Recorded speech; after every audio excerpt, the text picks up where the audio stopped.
Shoot a portrait in bright sunlight? Are you kidding me? Harsh light, heavy shadows, squinting subjects? Oh my God, that sounds like a recipe for disaster. After the break, I'll throw a little shade on this subject.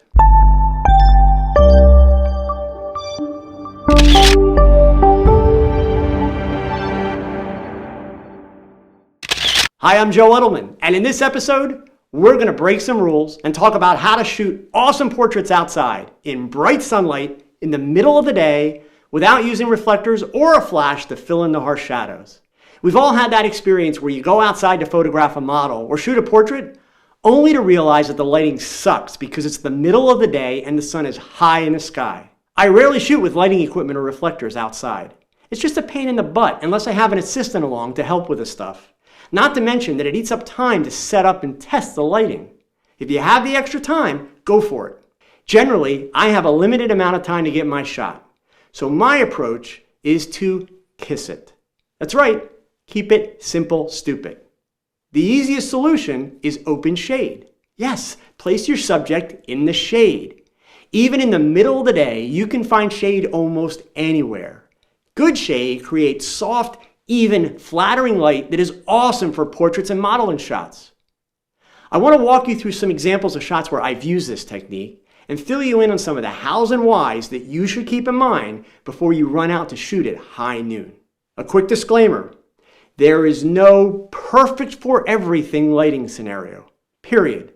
If you want to excel at photographing models or people in general, it doesn't matter if you're using natural or even studio lighting, you have to learn how light works, and more importantly, how to see light. I don't mean go out and learn about 2:1 lighting ratios and Rembrandt lighting and that kind of stuff. You can if you really want to, but none of that will help you learn to see or use it creatively. As always, let's start with the planning for the shot. I'm going to assume that for this conversation, you have already decided on outfits for your subject and that you know the colors they're wearing. We've already established that we are planning a late morning to mid-afternoon shot. That means the most important decision that you have to make is the location. Now, the background doesn't have to be in the shade, only your subject does. You'll see what I mean when we get to the examples. I tend to look for locations with a background that is either solid in color or that will help me sell the idea of the photograph, or a location that I can turn into an interesting and subtle background by making sure it's blurred as the result of shallow depth of field. Be sure to avoid busy backgrounds at all costs. The photograph is of a person, not the background. You don't want things in the background that will distract the viewer's attention from your subject, and you definitely don't want background objects growing out of people. Beginners will often comment that when you look at these locations in the shade, the colors look cool and muted. To the human eye, yeah, they do. To your camera, if you're exposing properly and working with the proper color balance, the colors will reproduce naturally. And with a little boost of the contrast and vibrance settings in Lightroom, Photoshop, or Capture One, you will have an amazingly well-lit image. Let's walk through a few locations that I use for my modeling portfolio shoots, and I'll break it down for you. Here is a fun one that is only available during the summer months.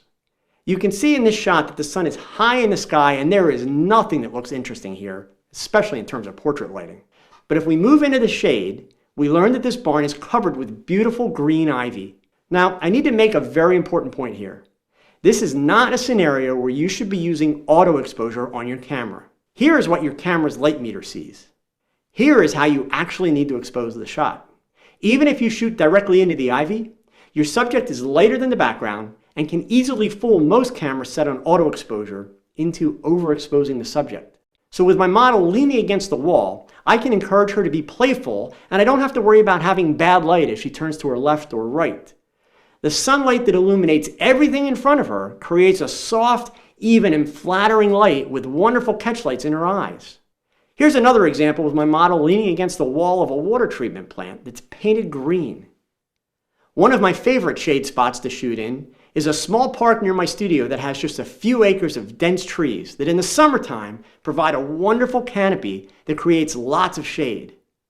The dense foliage of the canopy lets in just a little sunlight from above, but most of it comes in from the edges so that you get a nice horizontal band of light that hits your subject from the front instead of above. If I move deeper into this mini forest, I get effects like this. If I shoot closer to the edge, I get lighting like this. Again, this is not lighting that is conducive to auto exposure settings. Shoot manually. Make sure you really understand depth of field and how to control it, because in this woodsy setting, it would be very distracting if you don't make your background blurry. There is no right or wrong here. Sometimes I'm working with my model backlit like you see here, and I get results that look like this. Other times, I'm working with my model frontlit, and I get results like this. There is an almost limitless number of variations on this concept. You can use an open picnic pavilion on a bright sunny day. Place your subject just out of the sun like you see here, and get wonderful results like these. No reflector needed. You should notice that I have my model turned slightly towards the sunlight to get a nice even light on her face. Now I know the title of the video says no reflectors. To be clear, I was talking about the kind that you buy in a camera store or at a Walmart. There are tons of options for natural reflectors if you pay attention. Back in my favorite wooded spot, when winter comes and there is no canopy for the leaves, if I wait for a snowfall, the snow becomes a wonderful reflector that allows me to put the sun behind my model in the middle of the day. Here's an example of a shot taken at 1 p.m. in the afternoon with the sun high and behind the subject. The white concrete serves as a great reflector to create an extremely broad light source with soft, even lighting. When the model came down off the wall, I was able to shoot this headshot without any additional lighting adjustments. Even when you have just a little bit of shade and the ground is blacktop, the blacktop is actually highly reflective and will create a nice broad fill light like you see here. Here's a similar example of a shot where the model is running and there's only a little bit of shade for her to run through. The background is blurry due to shallow depth of field, and it's overexposed because it's sunlit. I am exposing for the model's face where the lighting is soft and even with some natural rim lighting. Pretty cool stuff, eh? A little note about lenses. If you're shooting a portrait or a shot for a modeling portfolio, you'll want to use a short to medium telephoto lens so that you have a little compression and are able to limit your depth of field. For many years, I used a 70 to 200 millimeter zoom, but of late, I've switched to strictly prime lenses and will either use an 85 millimeter or 100 millimeter lens for most of my people shots. All of these are fine. Work with what you have and are most comfortable with. I would suggest that you avoid wide-angle lenses unless you're going after something creative and you want the distortion. So there you have it. You can travel light and take great modeling shots and portraits without loads of lighting gear or reflectors. You do need to learn to see light, and that takes practice. Lots and lots of practice. So what are you waiting for? That's all for this episode of The Thoughtful Photographer. I'm Joe Edelman, and until next time, keep thinking, keep learning, and keep shooting.